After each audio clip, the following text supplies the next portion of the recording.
let me get to something I wasn't going to ask you, but I see now that we are looking at the sunset, apparently, of LeBron. Is he going to go out quietly? Now we're starting to hear he's going to finish his career with the Lakers. Is it this year and one more that I don't think Bronny is coming to the league anytime soon. I think Bronny is probably, if he's an NBA player at all, I think we're looking at a little bit longer down the road. Is the sun setting here? Are we looking at the last year, maybe 2 years of it? I mean, that's kind of where I've been the last few years with him. Like, I've been kind of like, okay, waiting for him to slow down. He's still playing, especially on the offensive side of the ball, really, really well. Yep. You know what I mean? Like, he's playing really well on that side. It really kind of depends on what he wants the last part of his career to look like. Obviously, he has more holes behind him than in front of him. But in terms of, like, what does he want the last few years to look like? Does he want to go out as a guy that's as a legitimate all-star, right? He didn't get there on legacy votes this year. Like, he's legitimately an all-star. Like, do you still want to be that guy, or do you want to be Vince Carter, who's just kind of at the end of your career coming in for 7 to 10 minutes here and there? You know what I mean? And I can't see that for him, but ultimately that has to be his decision. But yeah, like, I also wonder if I were like a diehard Laker fan, like, you played in the All-Star game, but you can't play in the regular season. Like, he's got a bad ankle. I mean, yeah, but you were out there trying to dunk from the free throw line during the All-Star game. Hey, buddy, how about you sit a couple plays out? It's your 20th. I think you can. I think it's okay. It's all right. So I'm just saying, if I were a Laker fan, I'd be a little salty. A couple things about. We'll get to the All-Star game in a second. Here's what LeBron, because I was looking at it last night. Roughly 25, 8.5, 8. 52% from the floor, 40% from three, 75% from the line. He's 40. What is he, 39, 40 years old? It's ridiculous that he is still this good at this age. I am privileged to have seen all of it and been actually doing this. I was doing this job for like 5 years before LeBron. Gosh, I feel so much older than before I said it. Real quick, let's go to the All-Star game because everybody wants to fix it.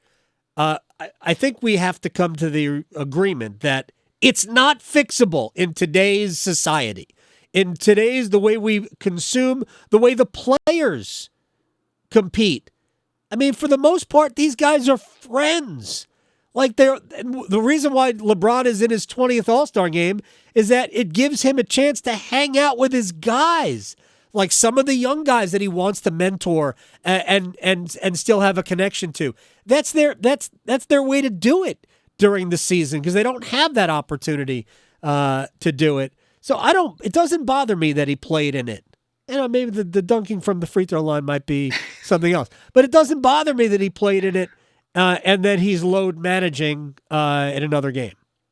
I would push back on the idea that because they're friends, they don't compete. Right, like in the game they don't. In the game, in the All-Star game they don't. But I don't think that has anything to do with their friendliness or not. Because Barkley and Magic and Bird and Barkley and Jordan were all friends, right? And no one would question their competitive.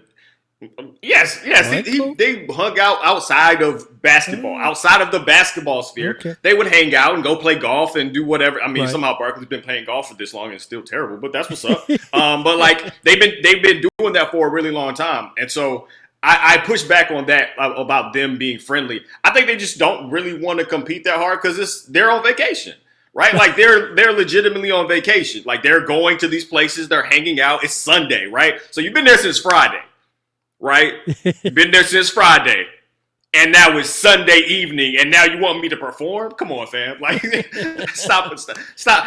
Don't lie to everybody. I don't know what you're doing right now. Like, because we're all partying, we're having a good time. No, you're not going to get the best out of anybody. It's supposed to be a party. It's supposed to be a good time. And watching Dame Lillard, like, bomb from half court was fun. Like, that's not fun to anybody else. Like, put a hand up. You're going to put a hand up, and you're going to start checking guys 94 feet. Like, come on, man. Like, come on. Like, nobody wants to watch that. Like, I enjoy. You can still enjoy, like, Sabrina versus Curry. Yeah. Like, that was fun. That was legitimate. I really had a good time watching that. Like, you can do other things other than the game. But if you did want to add something, I say it every year. You want to add something, add a game of 21. Just take all the chuckers. I don't even want the best players. I don't even necessarily want the best players. I want the guys that will take any shot ever. I want to put those guys out there and just watch them hoop. Just watch them hoop. Just watch them hoop, and you will see some real that. You want to talk about competition when someone gets 19 and everyone starts playing zone defense on this? Like, I mean, that's a fun time, man. That's what would save the All-Star game for me. All right, forget about the game. We get rid of the game. We have a tournament of 21.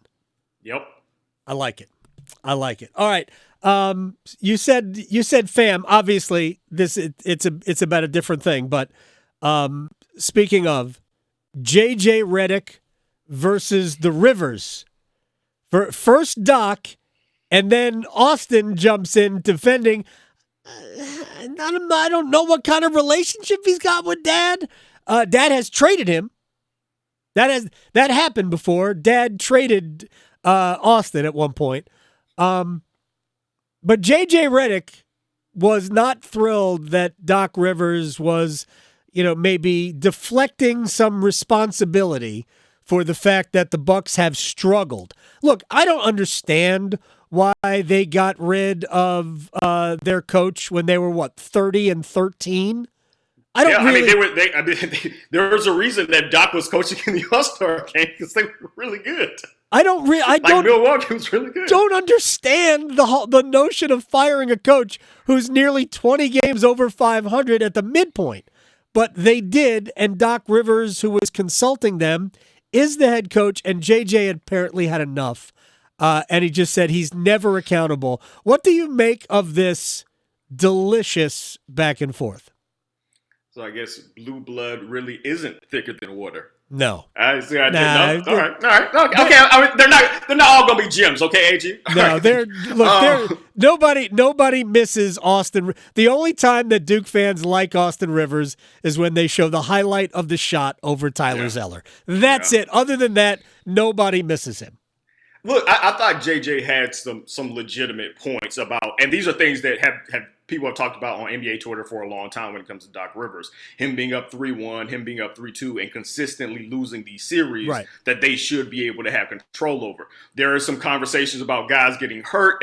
Chris Paul gets hurt during one of the series. In another one of the series, they were the underdog coming in, so them losing, I guess, isn't as big of a deal. Like, there are some mitigating factors that you can kind of want to toss out there. But it wasn't surprising to see Redick do it. I guess it's just more interesting, a little bit more layered because he played for Doc Rivers and because he had so much success under Rivers. Him on those Clippers teams, those were good teams, and he played really well on it. I think that's what kind of drew some of the ire that you saw from his son. And you mentioned their strained relationship. I actually kind of like, just off. Aside from this particular part of the story, it was just kind of nice seeing him, take up for his father. He had talked pretty openly about how kind of difficult that relationship had been, and it was just kind of cool to see him, to see Austin do it. On Austin's side, I thought he was legit. He gets fired. I don't know how much more responsible he's supposed to take for these shortcomings in his career. All right, I want to close on this because it's been a strange. It's been a strange year. There was a time where, both the Lakers and the Warriors were outside even of the play-in tournament, which is, I can't even imagine. Right now, they're both inside of it, although it is precarious. So I'm going to give you a predictive NBA Finals, and you tell me if I'm crazy. Okay. Clippers and the Knicks in the NBA Finals. Oh, man. Clippers, I can absolutely see. I think of all the teams that I've seen when they play their best, I think the Clippers are the best. Like they've had some questionable losses here and there and stuff like that. And I know there was a whole bunch of the jokes and memes and stuff when they first got Harden. They've really got that thing moving. Yep. They really seem to understand how each other plays and play off one another well. I was watching one of the games before the All-Star break, and I think Paul George had 13 points of 6 of 18 shooting, and they won by 20 points. Right? Like, they have so much talent on that team that everybody doesn't have to go off on every night. And Kawhi has been Kawhi. He's been one of the best players in the league again. Yeah. And it's great to see him healthy. And he's been incredibly efficient for the past month and a half. So That's the best team that I think I've seen all for either conference.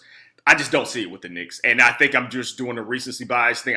I don't know if you go from being a good team, a talented team, a surprising team, to all the way to the finals. I have a hard time kind of wrapping my head around that. The Celtics have looked so unbeatable at times with their offense. They've just been look lights out juggernaut type stuff.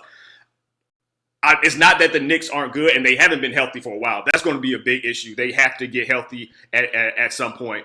But I feel like it's the Celtics' time after all the stuff they've been through. Well, we can eliminate the Bucks because Doc Rivers is the coach. That's fair, right? Is that unfair to say that?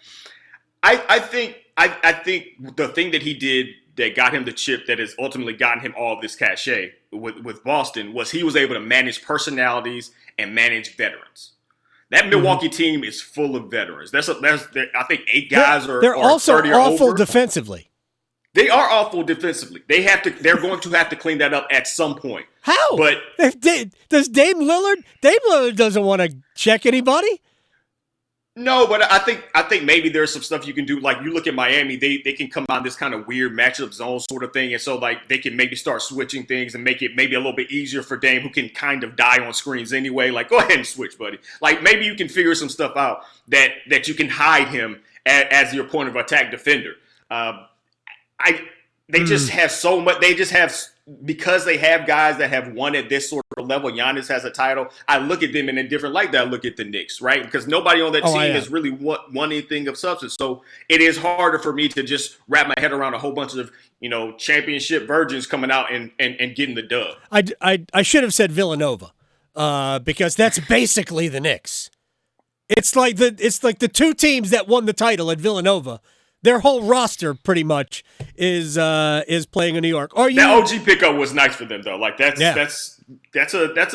team is a talented. I thought that was a really nice addition to their squad. That team is the most talented I've seen out of a Knicks squad in a while. Yeah, and I think they've all settled into roles, which I don't know that they were before then. Finally, before we let Brenden Whitted go, at HU Cosell, are you pleased with where the Hornets are in terms of their development going forward? Obviously, they're not going to make the play-in tournament this year, but are they set up for next year, the year after that? Me, 13 and 41 is not going to get you in the play. Okay, fair enough. Well, we don't know. We could expand more. I'm interested to see Trey Mann. They've had some real issues with non-LaMelo Ball minutes when he's on the court. I'd like to see him in the role. One of the guys that they picked up in a trade, they picked up a couple second rounders, a protected first, I believe. So they added the future stuff that they needed. They unloaded some players that weren't going to help them win in terms of Terry Rozier and Gordon Hayward. So they've set themselves up well for the future. I think the addition of Grant Williams, a guy that has done some winning and can be a little bit of a veteran sort of a presence, could help that team, even though he's a younger guy. I'm happy that they finally decided to make the push and to finally clean house and to start over. I'm glad that they seem to finally have a plan. That's what I've always wanted. What's the plan? Are you going for it or are you not? They've decided they're going to push off. They're going to fold and they're going to wait until the next hand. And I'm excited to see what that looks like for them. At HU Cosell, Brenden Whitted, our friend, NBA analyst for us here on the Adam Gold Show. Sir, I will talk to you very soon, my man. Absolutely. You got it. Brenden Whitted.